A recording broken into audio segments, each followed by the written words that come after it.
Good morning, everyone. Welcome to the Nexoya office. For some of you, it's the first time. Some already know it.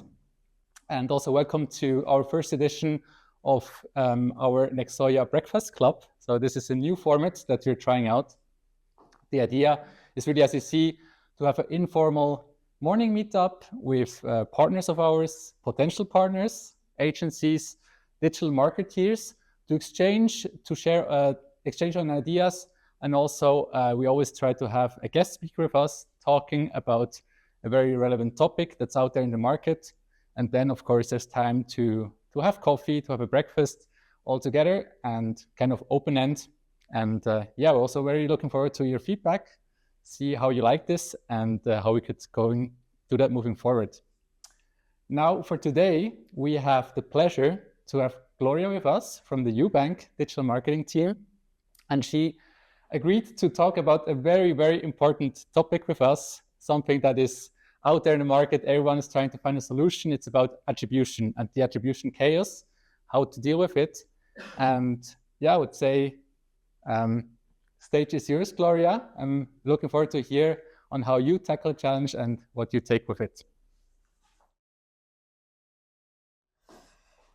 Oof. It's always another exercise to be in front of everybody. Good morning, everyone. Thank you for coming here at the very first Nexoya Breakfast.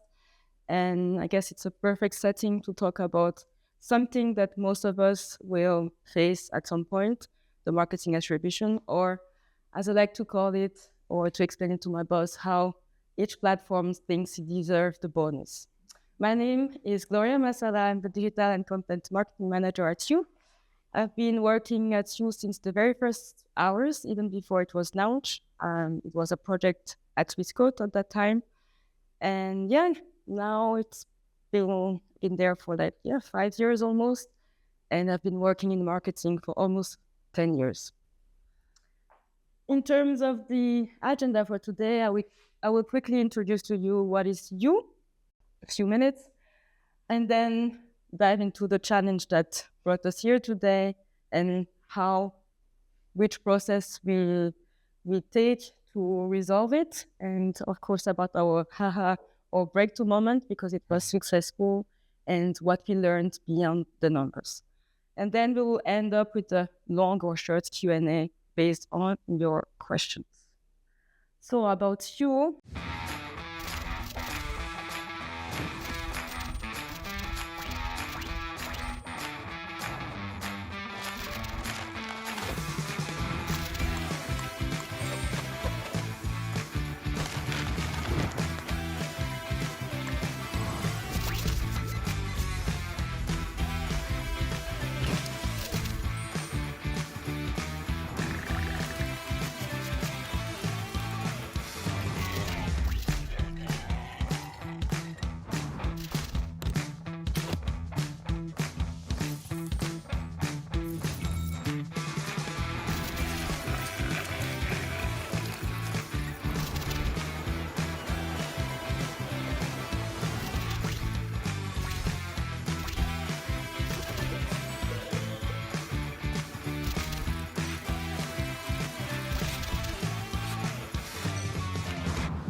You is a Swiss neobank that was founded in 2021. It combined paying, saving, and investing in one simple app. We started from 7 employees, and we are more than 90 employees today, between Gland and Zurich. That's why I have the French accent, because I grew up in Lausanne. And today we have more than 350,000 users. That's how we call our clients and customers. And we have more than 3 billion assets under custody. We became profitable in 2024, yes, which makes us the first neobank in Switzerland and the fastest in Europe to have achieved that milestone. And this is something that we're really proud of. Until recently, we were owned 50% by PostFinance and 50% by Swissquote. But this changed in July when Swissquote bought the half of PostFinance, and now we are 100% owned by Swissquote. But we are still independent, and we are like the little bolder sister of the company. But let's talk about the challenge that brought us here today. And it's not a new one, unfortunately. More than a century ago, John Wanamaker said, half of the money I spend on advertising is wasted. The trouble is, I don't know which half. Fast forward in 2025, almost 2026, we have dashboards, we have endless data, millions of KPIs, and this sentence still hits home. At You, we had a lot of numbers, many numbers, but we didn't have the full picture. And we could see what was happening after a campaign, but not why it happened. So each marketing platforms tell its own success stories, and they rarely match. Meta will say, it's me, and then Google will come, no, it's definitely me. And then we have TikTok who jump into the conversation saying, please, it was clearly me. And then we end up with Google Sheets or a dashboard that looks impressive with a lot of numbers, but the truth is not really there. And the real challenge is that the customer journey has become very complex in the past few years, I will say. Someone may see an ad on Instagram, then hear from us in a podcast, and then decide to open an account a few months or years even later after a Google search.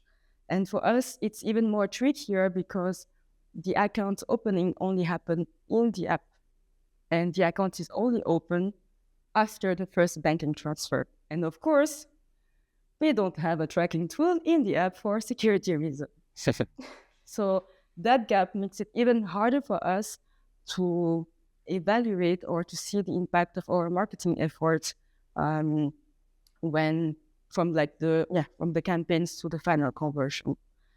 Most analytical tools treat all of these touch points as they were different people, and that's why we end up optimizing like single signals instead of having the real result at the end. Traditional models like the last click attributions simply can capture the complexity of the customer journey. They oversimplify it. Sometimes they undervalue the importance of awareness and only credit the final click. So at the end, our main challenge was not only attribution, it was a problem of clarity. And in terms of the process, we decided to tackle it step by step and not change everything overnight, because we also know that Rome wasn't built in one day. So our journey started in 2023 already. We started testing the Nexoya AI-driven budget optimization platforms for our social media. So these already help us to spot the performance shift in almost real time. Because we have optimization calls every week, we can see, if we make this change, this will have this impact. And we could also adjust our budget almost immediately instead of waiting at the end of the campaigns when we're analyzing the result and preparing the report. That already changed the game because we moved from reacting late for the next campaign to reacting almost in real time. Next, in 2024, we decided to add a bit of depth into our KPIs by adding the conversions that we were coming from the CRM. And it was more the account openings. We also restructured the way we were setting up our campaigns, and we added this always-on approach. This helped us to link the marketing outcomes to the real business impact. That step also helped us to change the conversation internally from talking in terms of marketing campaigns in isolation, but more seeing the outcome of what the marketing will bring into the campaigns and into the business growth, which was really important for us because as a startup, the main goal is to bring new customers. And finally, this year, I guess we started to work in March, April. I'm not sure about the timing exactly.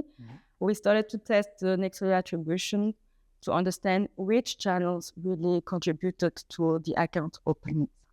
And finally, we also were able to add SEO campaigns into the optimizations of the budget campaign. And this allowed us to have these, to test the what if scenarios. What if we move the budget 10% or 20% here? What will happen? Over these 3 years, we went from reacting, I would say, slowly after every campaign to predicting a bit more smarter the outcomes of our campaigns. And I will say here's what we learned through this process and our breakthrough moment, or aha moment, I would say. The first lesson is that Nexoya attribution revealed like the big discrepancy between what the platform data was giving us and the reality. We always know that some platform were like not giving the real data, but now we had the numbers. It was factual. Some platform will over-report conversion by 80%, Meta, for example. And other will be undervalued by more than 50%. And for the first time, we could say which channels into our media mix drove the account open. We also discovered, because it's a big topic, because when we work in performance marketing, we say, okay, awareness is not important. We need the lead. But we were able to prove that awareness campaigns weren't wasted money. They were this slow burn investment. Maybe programmatic, social media, but even traditional marketing, they build awareness that will convert later into conversion after a search, for example. So awareness is not wasted. It creates the demand, but in the long term. We will talk about it in the next slide. And when we combine all this insight and all this learning into the Nexoya AI optimization budget platforms, the impact was almost immediately visible. Plus, we had like plus 14% uplift in measure account opening over August and September after a few iteration of the calibration model. Proof that the modeling really works and leads to better results. And that's when attribution stopped being theoretical and became the driving measurable growth. In this slide, you can see the comparison between the platform reported data and the Nexoya attribution calibrated data. And it really speaks for itself. The Google Performance Max is often under-attributed, while most other channels are clearly overvalued by their own platforms. What is even more fascinating for us is that the model adapts when the media mix evolves. When campaigns goals shift from awareness to conversion, it also changes. As I said before, when we moved, for example, the Google search campaign will perform much better after an awareness campaign. And when we add a new channel into the mix, for example, when we added the Pinterest into our channel mix, we saw that Google search also performed better. And all of these informations and all of this data help the model to improve over time, and it refines how it understands the true value of each channel. So what we learned beyond the numbers, it's also helped us to change the way that we were collaborating and working internally. We stopped chasing the vanity metrics like video views or impressions, and we started focusing on what truly brings the growth in the business. And the attribution insight gave us or allowed us to have one language of success across all teams, whether it be the brand team, the digital team, and the management. Attribution, in a sense, is no longer a post-mortem tool for us. It has become a planning tool that helps us to shape our marketing plan. For example, for 2026, we use the insight that we learned this year to planify, to plan, to plan our activation in 2026.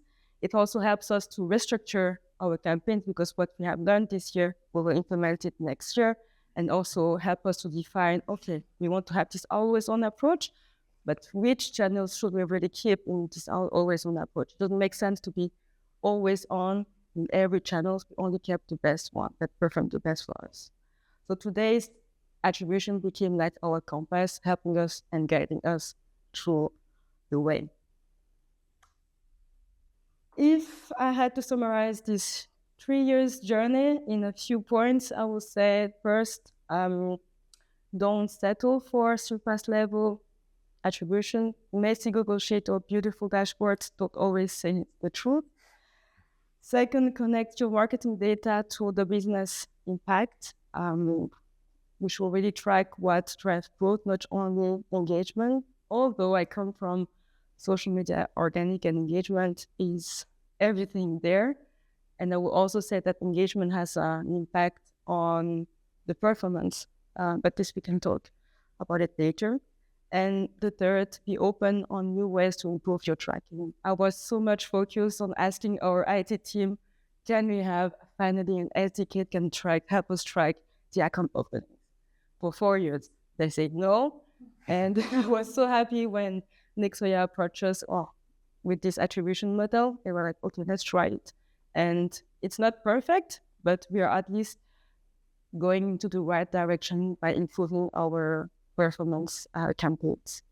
And in the end, data doesn't really replace intuition. It helps us to sharpen it. And yeah, I guess I am at the end of my presentation. Thank you for listening and let me know if you have any questions.